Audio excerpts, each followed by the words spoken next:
What's going on, Jedi? It's Jason Tibbetts and Joe Barnes here. We have Tim Uittenbroek on the line with us, and he is one of our students one of our first students actually that joined back in January. How you doing, Tim? Doing pretty good, man. Doing pretty good. Where are you at right now? I know you're traveling the world right now. Yeah, no, I'm in Mexico at the moment. So we got here about 2 days ago, and yeah, just getting ready for some tequilas later on. Nice. Yeah, so Tim enrolled in our Jedi Masters course in January, and a little over 7 months later, and he just broke the $1 million mark. I think you're actually about 1.2 million now, right? Yeah, just short of 1.2. I'll hit it in the next week or so. Nice. Congratulations, man. That's huge. Yeah, thanks, man. Thanks. A hard thing to take. Hard thing to take. So give us a little bit of background of, where you were and why you enrolled in our course. Sure. Well, I mean, to be honest, I started with internet marketing probably around 2.5 years ago. Initially with building some kind of websites, affiliate websites that I was trying to rank in Google, which I had moderate success with, but it takes forever to earn a decent amount of money. Then I got into Amazon, fulfillment by Amazon. That was a big thing back then. And I did quite well with that. And I was actually able to quit my job because of that. But when you sell on Amazon, you play by their rules, and they basically do whatever they want to you. And I was unfortunate enough to get 2 of my best sellers basically disabled by Amazon for various reasons.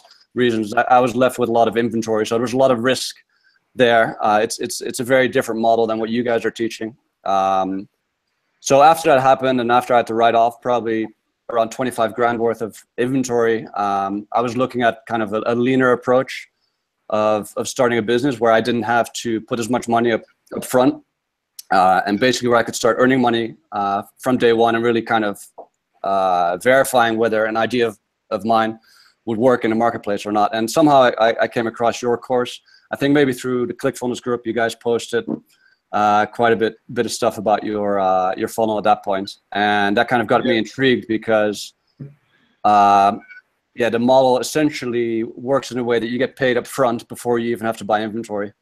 Yeah, that's the nice part too. A lot of people, they go in the Amazon model. We have probably 20 students that are in the Amazon game, and you have to buy $20,000, $30,000 of inventory up front, and all of a sudden your ranking goes down, or a lot of them, their accounts are getting banned or shut down, and then they're just stuck with all this inventory. In our model, zero inventory. We preach, don't buy anything up front. Test until you find that converting product, and then scale once you find it. So I remember go ahead.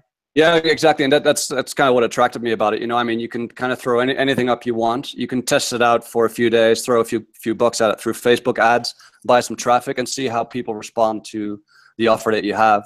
And if it works, great. You continue tweaking and you make it better and better. If it doesn't work, you just move on to the next thing. And that's one of those things that you guys told me from the beginning as well, is don't get emotionally attached to anything, any products, any niches. Just focus on getting a converting product and then think about the next step. And that's really what I did, and I tried to follow that as best as I could in the beginning. You did a great job at it too. Because we really want, we see our students. We don't have a lot of students. We want to keep it that way. The biggest thing that we saw was you following that rule is don't fall in love with your product. And too many times out there, people do get that mindset going, and they're like, well, I'll make it convert if I do this or if I do that. Sometimes it's just not going to convert. It's not a converting product. So they work on all the copy and trying to make really fancy videos. Yeah. And at the end of the day, no one wants the product, so you have to move on. I remember when we first started working with you, you had a couple products in mind, and it was a couple in the wine niche, some wine openers, and those didn't convert. Yeah. You called me like, they're not converting. The first thing I told you is move on, right? Yeah, exactly. And then I think you switched over to the kitchen niche, and we couldn't find any converting products. And then I think it was your 3rd try where it started to convert, and then we brought you through the rest of our course, which really no one's teaching, is how to how to scale your Facebook ads using the pixel, how to set up your merchant accounts, how to set up your support staff, and your BAs, they answer phone calls, and really scale your business to a multi-million-dollar business is what you have right now. Exactly. I mean, one thing you shouldn't forget either is, like, it's easy once you have a converting product, you know, but the hardest part mentally and emotionally is going through that initial phase where you're testing product after product and it doesn't seem to work, and that just takes a toll. And that's, I mean, I think if the most value I got from you guys, I mean, I got a lot of value from the other stuff. It was to be able to go to you guys after, and you guys would just kick me in the butt and say, hey, try some new products, because it does take a toll. You know, you see money going out of your bank account every day. You're testing these products. It's not working, even though you know the business model works. And then you see people left, right, and center with converting products, big screenshots coming by, and it gets very stressful, you know? And that's where a lot of people quit. But to have that kind of support, I guess, and someone to bounce ideas off of, you know, when you're kind of down that, let's say your latest product doesn't work, and then just start over again. I mean, that was very, very valuable, you know? Because once you have a converting product, I mean, obviously there's a lot of other roadblocks that you have to go through still, but at least you have something that's working, and that keeps you motivated. But it's really getting over that initial hump. That's the most important part, I think. It's all a mind game at the end of the day, you know? Once you get over there, then you start figuring out the rest. But yeah. Absolutely, you know, and that's the one thing that I mean, we even do it where, you know, we'll get a converting product and then it'll just stop, and people go, oh, you know, they'll want to try everything else. If you're not getting that ROI on your advertising and everything else that goes along with it, you just got to walk away. And you know, and you kind of mentioned something, you know, the high risk, and I just wanted to throw this out there. It's not that this isn't a high risk business, because anything pertaining to ClickFunnels is high risk. Sure. And we got to look, you know, and that's one thing that we got to remember is, you know, you got a one-click upsell at any time. You know, banks could start taking a look at things like this. We are drop shipping. There's a few merchant accounts out there that won't take the drop shipping model, or they consider it a very high risk. And that's the one thing that that we really wanted to teach you in this process too, was your merchant account. You set up multiple merchant accounts. Exactly. Dealing with your chargebacks, and really you're like a star with your chargebacks. What's your percentage right now? It's hovering. Yeah, it's stabilized now. So I mean, in the beginning, obviously it takes a while before they start coming in, right? There could be as much as 30 days delay in some cases, sometimes more. But yeah, right now I'm thankful it's stabilized at around 0.5%. That's perfect. You're staying under the radar. Exactly. You're not going to have issues with that, and you're managing everything.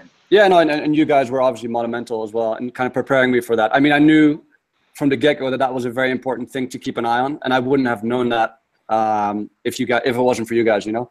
And I might have never reached the numbers I reached today, because I might have been, let's say, the thing about chargeback is you have to set aside your pride, even though you know the customer is wrong. You need to be able to infuriate you. So now I don't even read those tickets anymore. I have my customer service team handle it, because I just get upset about it. You know, I want to be right, but this is not the time to be right. This is the time to think about the long term.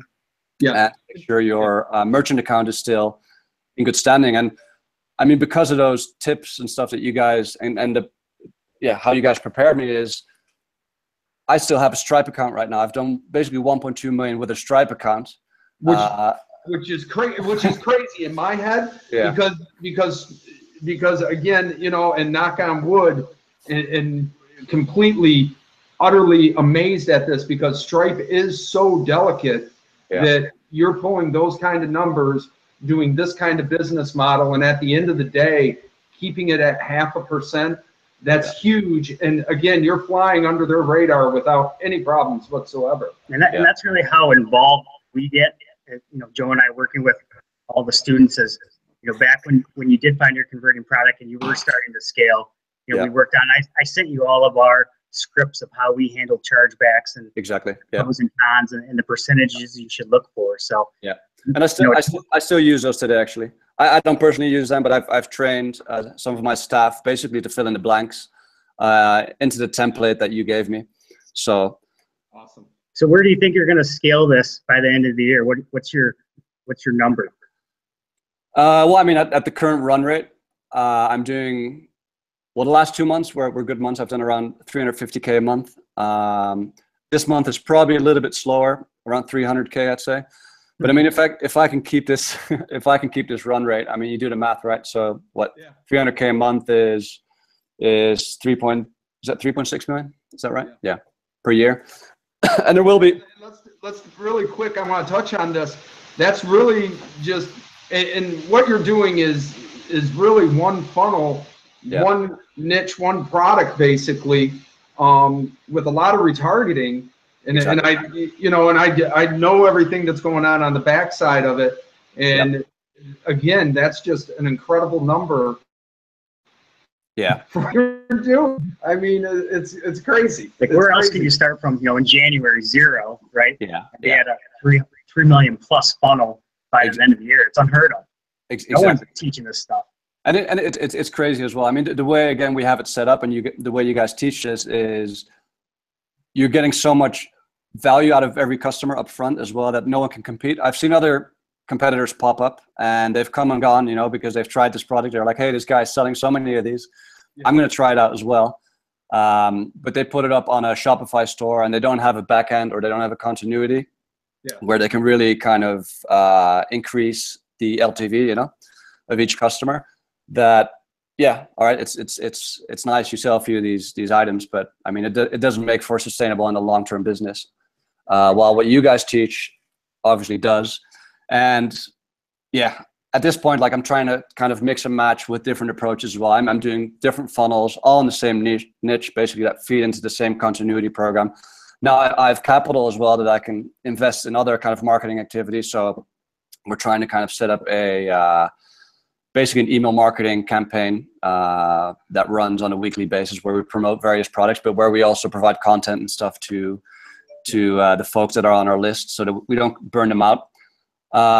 And we're also building a website now with content and stuff around that niche, which we can use as a source as well, basically to capture further leads, right? So that we're not just dependent on Facebook traffic.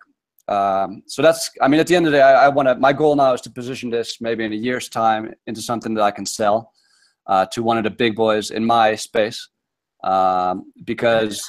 And I've told you who your only competitor is the particular person that we talked about, and I laugh about it. I laugh about it. Yeah. They gotta be going right. I mean, they gotta be saying right now, you're taking market share. And as soon as you take, and that's the bigger thing too, you know, that a lot of people miss out, is these big companies will buy you out because you're shaking up a market share. It's not that you're gonna blow them out of the water. It's just, if they've got shareholders and taking a piece, you start taking a piece of that pie, the shareholders get nervous, start dumping stock. That's what they don't want, you know. So it is obvious that I'm making an impact, because I mean, there's retailers that sell similar products, let's say, right? And I've kind of branded my product, and they come to me and they send us emails, or they call us and they ask us, hey, do you guys sell wholesale? Because customers keep coming into our store and they want to buy this product, you know. That is awesome. So I mean, these are all the things you can start looking at as well. I mean, I could start looking at going wholesale potentially. I mean, right now, I like the fact that it's relatively manageable. I mean, like we joke about this before. Like, I mean, I can sit at my underwear and kind of manage this business. I mean, once you start involving kind of wholesale and all that kind of stuff, you're gonna probably need salespeople on the ground and all that stuff. So it gets a lot more complicated. I mean, I like the way it is right now, but who knows? I mean, those are options available should you want to pursue those, and especially to folks living in the US, because I don't even live in the US, right? So folks living in the US and that want to build a physical kind of presence as well. I mean, that's kind of the options that you have.